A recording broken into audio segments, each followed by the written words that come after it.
안녕하세요. 처음 뵙겠습니다. 저는 한상준 변호사라고 합니다. 저는 간단하게 제 소개를 먼저 드리도록 하겠습니다. 저는 2000년에 미국에 유학을 와서 제가 이제 그 회사를 좀 다니다가 이제 변호사 생활을 좀 이제 적극적으로 해야겠다라고 생각을 해서 제가 이제 창업을 했습니다. 제가 저 혼자 이제 사무실을 열어서 그게 이제 2006년인데요. 이제 하다 보니까 벌써 15년이 됐더라고요. 그래서 2019년인데 13년인가? 13년 정도. 그러니까 변호사 생활한 지는 한 15년 정도 되고요. 제가 직접 사무실을 운영을 한 지는 한 13년 정도 된 것 같습니다. 그래서 오늘은 여러분들한테 어떻게 하면 미국에 진출을 할 수 있는지, 미국 진출하는 데 있어서 사실은 많은 분들이 물건을 갖다가 미국에만 팔을 것이냐, 아니면 미국의 현지화를 통해서 미국에 진출을 할 것이냐 하는 부분이 있는데요. 사실은 제가 2000년 초반부터 이제 이런 일을 하다 보니까 미국 현지화를 통해서 미국에 진출하는 부분, 그 부분에 대해서 오늘 좀 중점적으로 설명을 드리겠습니다. 그래서 여러분들이 한국에서 실질적으로 지금 현재 비즈니스를 하고 계신데 이 비즈니스를 어떻게 효율적으로 미국에 갖고 올 것이며 그 비즈니스를 통해서 어떻게 미국에서 정착을 하고 실질적으로 일을 하실 수 있는지 그런 부분에 대해서 설명을 좀 드리도록 하겠습니다. 일단 제가 좀 질문을 드릴 텐데요. 미국에서 비즈니스 하는데 제일 큰 문제점이 뭘 거라고 생각하십니까? 혹시 좀 답변해 주실 분 있으세요? 자, 한국 사람, 내가 한국 사람 아니면 한국 기업인으로서 미국에 와서 제일 비즈니스 하는데 제일 큰 문제가 되는 부분, 그 부분이 무엇이다라고 생각하세요? 답변이 없으시죠? 보통 예? 관세라든지 세금. 관세랑 세금 문제요. 예. 법규. 예. 또 다른 분 있으세요? 아직 정답은 안 나왔어요. 네. 보통 제가 질문을 하면 답변을 아무도 안 하시는데 그래도 적극적으로 질문을 해주셔서 제가 감사합니다. 예. 미국에서 비즈니스를 하거나 창업을 하는 데 있어서 제일 중요한 부분은요, 제일 문제가 되는 부분은 우리가 미국 사람이 아니라는 데 있어요. 예. 그래서 우리가 미국 시민권자가 아니고 미국 영주권자가 아니라서 미국에서 비즈니스를 하는데 제일 큰 문제점이 있어요.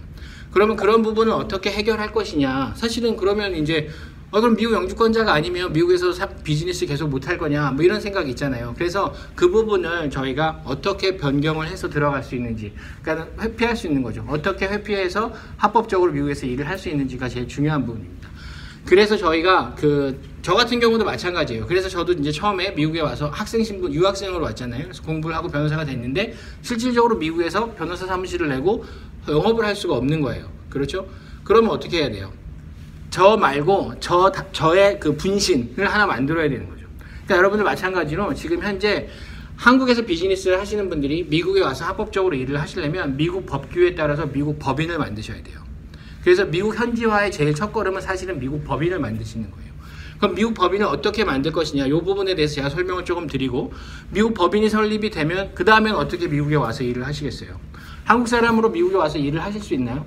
안 되죠. 미국 영주권자 아니면 미국 시민권자만 일을 할 수 있다고 제가 말씀드렸죠. 그러면 미국에 와서 적합하게 일을 하실 수 있는 비자를 받으셔야 돼요. 그럼 그 비자는 어떤 비자인지에 대해서 설명을 좀 드릴게요. 그러니까 사실은 예전처럼 1차 산업이나 2차 산업처럼 뭐 물건을 보내고 그리고 이제 뭐 돈을 보내고 그러니까 물건을 보내서 여기서 팔고 돈을 받고 하는 시절은 이제 갔습니다. 만약에 내가 어떤 종류의 서비스를 판매하는 사람이다라고 하면 사람이 직접 와서 일을 해야 돼요.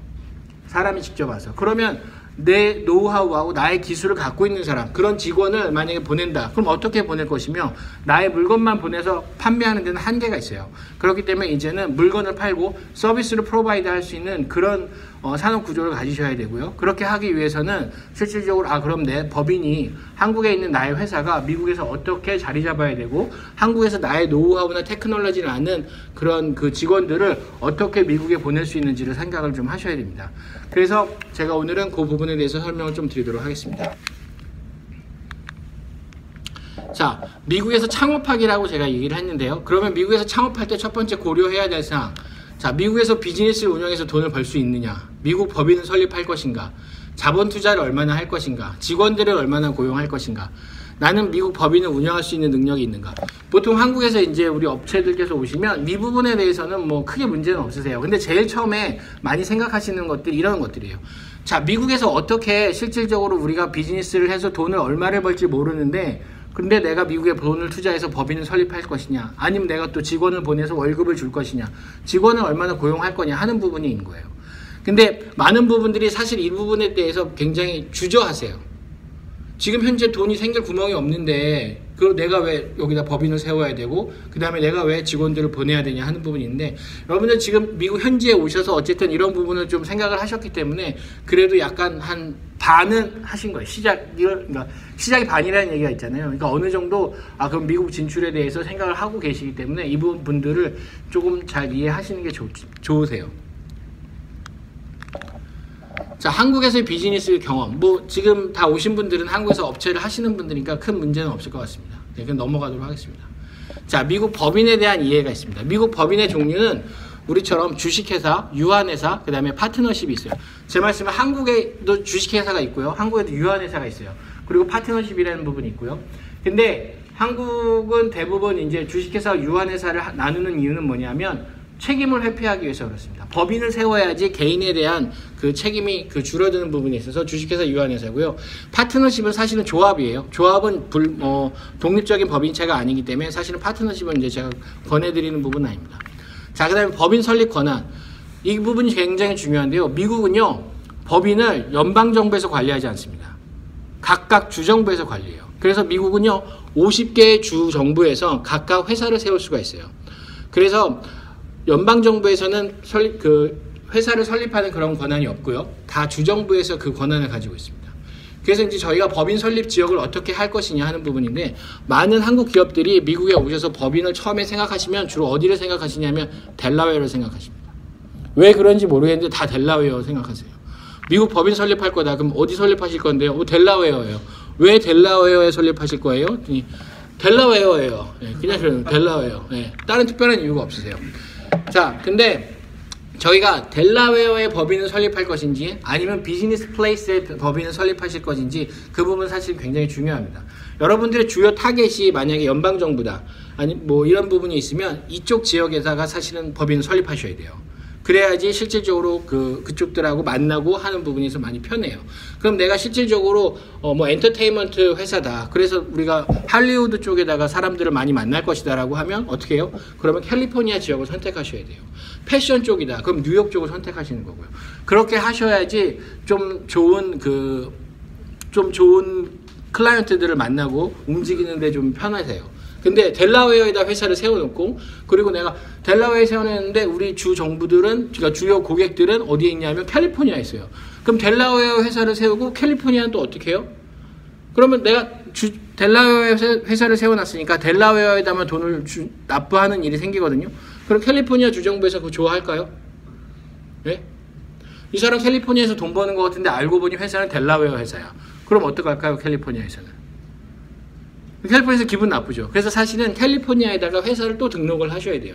그러니까 델라웨어에다 회사를 세우시면 캘리포니아에다가 다시 또 회사를 또 등록을 하셔야 돼요. 어떻게 등록하냐? Foreign Corporation이라고 등록을 해요. 근데 그 Foreign Corporation, 아니 델라웨어도 미국 회사고 캘리포니아도 미국인데 왜 Foreign Corporation이라고 할까요? 예, 주정부가 다르기 때문에요. 캘리포니아에서 보기에 델라웨어는 foreign이에요. 그리고 캘리포니아에서 보기에 버지니아는 foreign이에요. 그래서 큰 대기업들 같은 경우는 델라웨어에다 회사를 세우는 경우는 맞아요. 그거는 이제 이사의 책임 때문에 그런데, 사실은 미국에서 처음 시작할 때 고려하시는 부분은 델라웨어에 일단 무조건 회사 세우시는 것보다는 주정부, 그러니까 실질적으로 자기가 일을 할 수 있는 Principal Place of Business라고 하는데 거기다 회사를 세우시고 그리고 나서 처음에 일을 시작하시는 게 좋습니다. 그 다음에 이제 여러분들 아셔야 되는 게 Federal Employer Identification Number라는 게 있어요. 이게 뭐냐면 한국의 사업자 등록번호랑 같은 거예요. 법인을 세우시면 이 사업자 등록번호가 있어야지만 뭘 할 수 있다? 은행을 여실 수가 있어요. 예, 그래서 그 법인을 세우시고 Federal Employer Identification Number 받으시고 그 다음에 Registered Agent가 있어야 돼요. Registered Agent는 뭘까요? Registered Agent는요, 회사는 종이일 뿐이에요. 종이에요. 그냥 회사는 세워놓으면 종이에요. 근데 그 종이로 된 회사를 위해서 실질적으로 일을 할 수 있는 사람을 Registered Agent라고 해요. 그래서 그런 사람들은 예를 들어서 델라웨어 회사를 세운다. 그럼 내가 델라웨어에다가 Registered Agent를 세워야 돼요. 그러니까 나는 사실은 캘리포니아에서 일을 하고 싶은데 델라워에다 회사를 세워놓고 레지스터드 에이전트도 델라워에 있는 사람 하나 또 구해야 되고 또 오피스도 델라웨어에 또 내셔야 돼요. 근데 나는 캘리포니아에서 일해요. 그럼 캘리포니아에다 또 등록하고 또 레지스터드 에이전트 세우고 또 오피스를 세워야 돼요. 그러니까 이중으로 돈이 들어갈 수 있는 부분이 생겨요. 그렇기 때문에 실질적으로 델라웨어 세우시는 것보다는 어디? 자기가 실질적으로 일을 하실 곳에 세우시는 게 제일 좋으세요. 자, 두 번째 비즈니스 라이센스. 저거는 그냥 한국어로 따지면 사업자 등록이에요. 그러니까 세무서에다 저희가 사업자 등록하잖아요. 그런 거랑 마찬가지예요.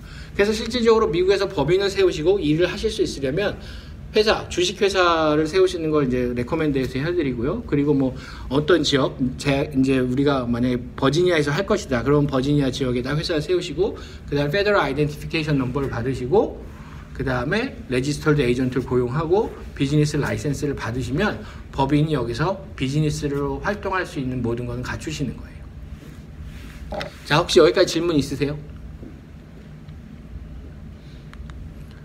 자, 미국의 비즈니스에 대한 보호에 대해서 좀 살펴보도록 하겠습니다. 트레이드마크, 이거 상표예요. 미국 상표 등록.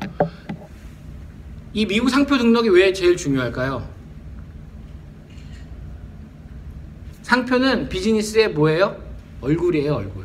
그렇기 때문에 내가 나의 물건을 미국에서 팔 때는 사실은 상표에 대한 부분을 좀 많이 생각하셔야 돼요. 처음에 이 상표에 대한 부분 많이 생각 안 하세요. 한국에 있으신 분들이. 그래서 야, 우리 물건 풀어서 딜러한테 그냥 보내요. 그럼 딜러가 어떻게 하죠? 미국에 있는 딜러가 이 상품이 잘 될 것 같으면 어떻게 해요? 상표를 먼저 등록해버려요. 그리고 나서 그 회사가 예를 들어서 좀 더 크게 되고 하면 그분들이 그 상표를 못 쓰게 소송을 해요. 본인들 입장에서도 그렇잖아요. 내가 딜러를 써서 물건을 수출했는데 나중에 물건이 잘 팔린단 말이에요. 그럼 내가 딜러한테 30%씩 마진율 주면서 굳이 딜러 고용할까요? 어떡하죠? 제조업자들은? 딜러 자르죠? 네, 그런 경우에 딜러들은 어떻게 해요? 자기의 보호를 위해서 상표를 미리 등록해 놓는 거예요. 그렇기 때문에 실질적으로 많이들 그 분규가 있어요. 이런 부분에 대해서. 그래서 그 항상 미국에 진출하시려고 생각하시는 분들은 상표를 먼저 등록을 하셔야 돼요. 미국 특허청이, 그러니까 한국도 마찬가지죠. 특허청에서 상표 등록을 관할합니다. 근데 미국도 마찬가지 특허청에서 상표 등록을 관할해요. 근데 2019년 봄부터 어떻게 바뀌었냐면 한국에서 변리사들이 국제 출원을 해요. 국제 출원을 하면 한국 변리사들이 미국 상표를 관리를 할 수 있었는데 지금은 법이 바뀌어가지고요. 미국에 있는 변호사를 무조건 고용을 하셔야 돼요. 그래야지 미국 상표를 관리하실 수 있습니다. 자, 그 다음에 계약서. 상품 판매를 위한 딜러 및 에이전트들이 있어요. 자, 제가 미국에서 사실은 일을 할 수가 없어요. 그래서 한국에서 물건을 보내고 딜러를 고용해가지고 물건을 팔아요. 그런 사람들하고 어떻게 계약을 하셔야 될 거예요? 고용인은 아니에요. 그럼 인디펜던트 컨트랙터라는 그런 계약직으로 고용을 하셔서 얼마큼 돈을 줄 것인지, 그 다음에 지적재산권에 관한 문제, 상표나 특허나 이런 부분한테 그 사람들이 자기가 독자적으로 등록을 하지 못하게 그런 부분들을 계약서에다가 드려야 돼요. 고용계약서 마찬가지예요. 직원들에 대한 고용계약. 처음에 이제 회사를 세우셨어요. 내가 굳이 갈 필요는 없어. 근데 좋은 사람을 하나 만났어요. 그래서 그 사람을 고용을 했어요. 그래서 그 사람이 매니저로 모든 일을 다 봐주게끔. 그럼 그런 사람들하고 고용계약서 만드셔야 되고요. 미국 이민법. 내가 회사 대표로 실질적으로 올 수도 있고요. 그 다음에 우리 회사에 뭐 예를 들어서 부장님을 보내실 수도 있어요. 그럴 경우에 미국 이민법에 대한 정확한 이해가 있으셔야 됩니다. 그 다음에 회사법에 근거한 각종 비즈니스 라이센스 문제. 예를 들어서 뭐 의약품 관련한 부분을 판단 말이에요. 그러면 미국에서 따로 그 부분에 대해서는 허가를 받으셔야 돼요. 비즈니스 자체를 하는 데 있어서의 문제는 없어요. 그렇지만 그 상품이 미국에서 실질적으로 법규에 위반되지 않으면서 판매를 할 수 있는지 없는지 그 부분에 대해서 하셔야 되는 거예요. 그 다음에 그 비즈니스 종류에 대한 라이센스 문제 말씀드렸고요. 그 다음에 IRS 세금에 대한 종류 및 이해. 세금 아까 말씀하셨죠. 관세나 이런 부분이 있으시더라고.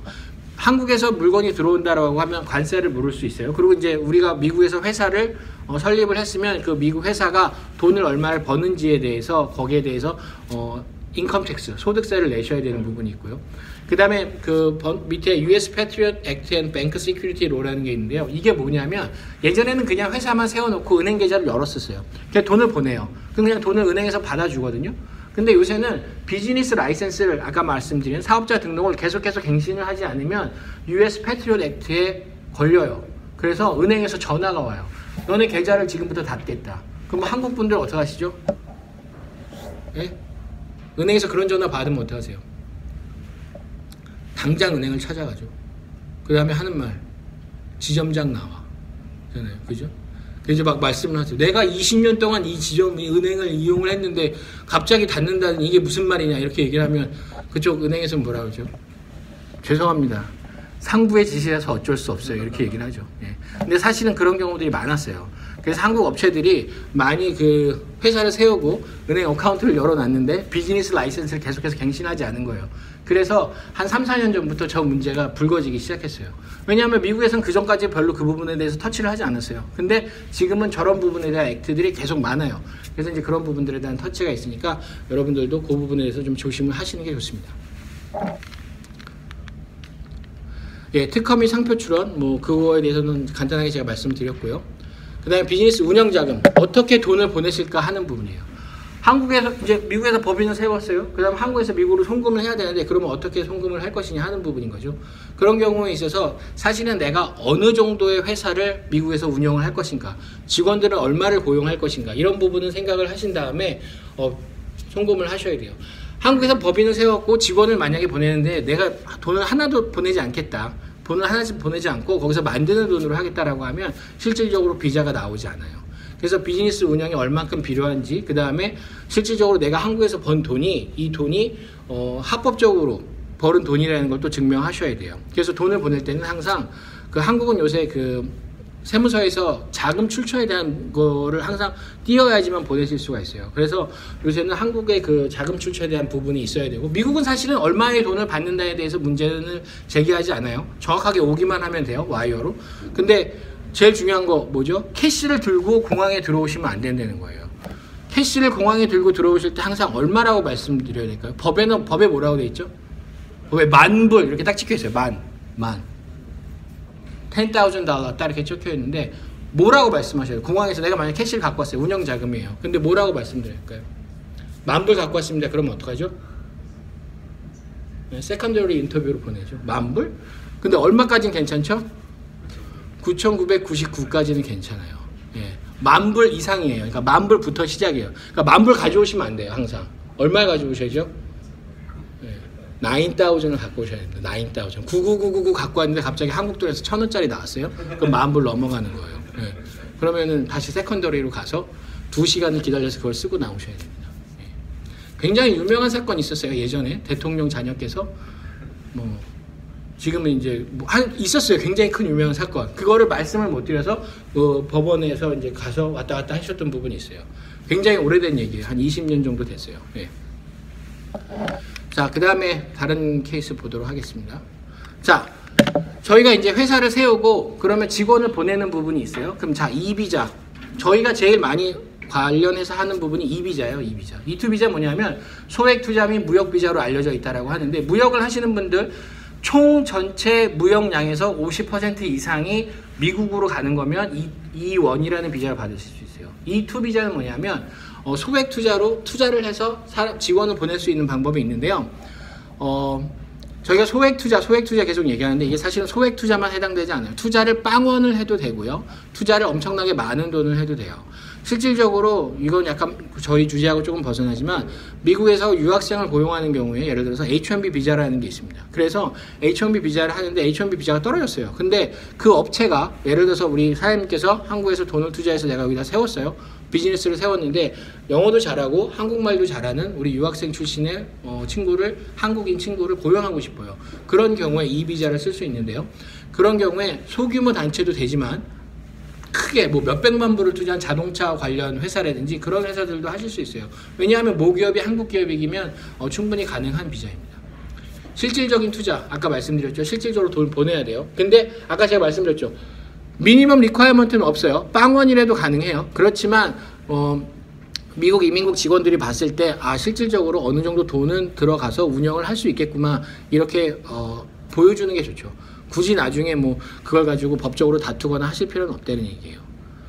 그 다음에 투자의 위험을 부담해야 되고요. 예, 당연하죠. 투자했으니까 돈을 날릴 수도 있는 거죠. 예, 증권이랑 똑같은 개념이라고 생각하시면 됩니다. 직원 고용 반드시 필요합니다. 내가 법인 세워서 우리 회사 직원 하나 보내려고 하면 미국에서도 현지 직원을 고용하셔야 돼요. 그 다음에 비즈니스를 운영하는 경우 비자가 지속적입니다. 예. 제한이 없어요. 비즈니스를 운영하는 동안 내 20년 동안 이 비자를 비즈니스를 운영한다. 그럼 내가 E2 비자로 20년 동안 미국에 있으실 수 있어요. 영주권 안 받으시는 경우에는. 그런 경우 많죠. 한국에 재산이 많으신 분들은 굳이 영주권을 받으시지 않으세요. 그렇지만 그 비자를 가지고 왔다 갔다 하세요. 예. 본인이 비즈니스 운영에 적극 참여하셔야 됩니다. 그렇지만 뭐 맨날 와서 참여할 수는 없어요. 내가 예를 들어서 CEO다 아니면 CFO다 그래서 한국도 관련해야 되고 미국도 관련해야 된다. 근데 미국에 왔다 갔다 하면서 할 수 있는 제일 좋은 비자는 이 비자예요. 예. 그 다음에 미국에서 체류신분 변경하거나 한국에서 대사관 인터뷰를 통해 비자를 받아야 함. 예. 이거는 조금 예를 들어서 제가 미국에 다른 비자로 와 있는데 그런 경우 E2 비자로 변경할 수도 있다는 얘기고요. 아니면 그런 비자가 없는 경우에는 한국에서 대사관 인터뷰를 직접 보고 들어오셔야 된다는 겁니다. 예전에 기억나시죠? 예, 대사관에서 줄 서가지고 방문 비자 받아서 미국에 오신 거. 예, 그런 식으로 비자 인터뷰를 하셔야 됩니다. 자, L비자. 이거 제일 한국의 기업들이 많이 하시는 건데요. 한국의 기업이 있으면 미국에다가 자회사를 세우는 경우 어떻게 되죠? 예, 국제기업이 됩니다. 다국적 기업이 되는 거예요. 그래서 그 다국적 기업의 간부들은 L비자로 미국에 오실 수 있어요. 그래서 미국 이민국에다가 청원서를 넣어서 통과시켜야 되는데 이게 제일 큰 맹점이에요. 어떻게 되냐면 한국의 굉장히 큰 기업들은 자기네 기업을 미국 이민국에서 다 알 거라고 생각해요. 그래서 그냥 난 어느 기업의 직원인데 뭐 이러면서 그 기업 놓으면 모르죠. 미국 이민국에서 알까요? 웬만큼 유명한 기업 아니면 몰라요. 그래서 계속적인 서류를 요구를 해요. 그래서 실질적으로 청원서를 준비할 때 자세한 부분을 좀 준비를 하셔야 되고요. 청원서가 통과되고 한국에서 비자를 받으실 수가 있어요. 그래서 아까 말씀드린 것처럼 실질적으로 비즈니스 운영하셔야 되고 직원 고용도 반드시 필요합니다. 예전에는요 이게 직원 고용이 필요 없었어요. 처음에 오픈할 때는. 그래서 1년 동안 오픈할 때는 그냥 사장님 혼자 오셔서 하실 수 있으셨어요. 근데 지금은 사실상 직원 고용이 필요해요. 그래서 E 비자와 L 비자가 거의 비슷한 수준으로 가게 되어 있습니다. 일정한 비자 기간의 제한이 있어요. 아까 E2 비자는 말씀드렸죠. 본인이 비즈니스 운영하는 한 계속해서 있을 수 있는데 여기는 조금씩 제한이 있어요. 그래서 이규제큐티브 레벨, 뭐 예를 들어 사장님이나 그런 식으로 오시는 분들은 7년, 그 다음에 매니저나 이런 분들은 5년까지 하실 수 있습니다. 그리고 제일 인기가 있는 이유는 뭐냐면 L비자를 받으면요 미국에서 영주권을 용이하게 취득할 수 있어요. 그래서 대부분 L비자 취득을 많이 원하십니다. 자, 그럼 두 개에 어떻게 할 것이냐. L비자는 미국에 오려는 직원이 그 기업에서 1년 이상 근무를 하셨던 분이 대상이 돼요. 근데 E2 비자는 어떻죠? 그런 게 아니라 그냥 한국 사람이면 돼요. 그래서 내가 새로운 법인체를 미국에 세웠어요. 그렇지만 우리 회사에서 사람을 빼낼 수는 없고 다른 사람을 고용해서 보내려고 한다. 그런 경우는 이 비자를 받으시는 게 좋습니다. 자, E2 비자 인터뷰 아까 말씀드렸는데 E2 비자는 미국에서 청원서를 하지 않아요. 그렇기 때문에 비자 인터뷰가 힘들어요. 15분에서 20분 정도의 비자 인터뷰를 미국 영사랑 합니다. 쉬울까요? 영어로 15분 막 이렇게 계속 얘기하는 거 쉽지 않아요. 예. 가능한 한 영어로 대답한다. 맞습니다. 가능한 한 한국어로 대답하면 어떡할까요? 요새 미국 영사는요 한국어를 다 알아들어요. 그래가지고 영어를 막 얘기를 하다가 답답하면 그래서 안 돼요. 비자 안 나가요. 이렇게 한국말로 다 얘기해버려요. 그리고 보내버려요. 예. 예. 요새 영사들은 다 한국어 되게 잘해요. 그 옆에 통역관 없어요. 예. 그냥 자기가 다 해요. 예. 비즈니스에 대한 전반적인 이해가 필수적이고요. 인터뷰 시 투자자 본인의 열의와 능력. 한 번 떨어졌다고 포기하면 안 돼요. 두 번, 세 번 하면 나중에 감탄해서 줘요. 네. 그 다음에 셀프 영주권. 이거는 뭐냐면요. 예를 들어서 비즈니스를 운영하시는 사장님들 중에 굉장히 특허도 많고 그 다음에 능력이 있으신 분들은 본인이 셀프 영주권. 난 아주 뛰어난 사람이기 때문에 미국의 인터레스트를 위해서 비즈니스를 진출하겠다. 그래서 내가 비즈니스 미국에서 일궈서 너네 나라 국민들 고용도 해주고 먹여 살리겠다라고 얘기를 하면 어느 정도의 심사를 통해서 셀프 영주권을 줘요. 아까 제가 말씀드렸죠. 제일 중요한 부분이 뭐요? 제일 어려운 부분 미국에서 비즈니스 하는데 영주권이 없다는 거예요. 그래서 바로 영주권 이렇게 받으시면 이전 앞에 다 얘기한 거 소용없어요. 필요 없어요. 그냥 와서 미국 사람이니까 미국 영주권자니까 비즈니스 열고 그냥 비즈니스로 활동하시면 됩니다. 예. 자, 오늘 제한된 시간 내에 약 4분 정도 지났는데요. 그냥 여러분들한테 좋은 말씀, 유익한 정보라고 제가 생각해서 말씀드리고요. 만약에 미국에 대해서 미국 현지화를 통한 미국 진출을 생각하신다고 하면, 연락을 한번 주시면 제가 좀 더 자세한 부분에 대해서 설명드리도록 하겠습니다. 자, 오늘 여기까지 하겠습니다. 감사합니다.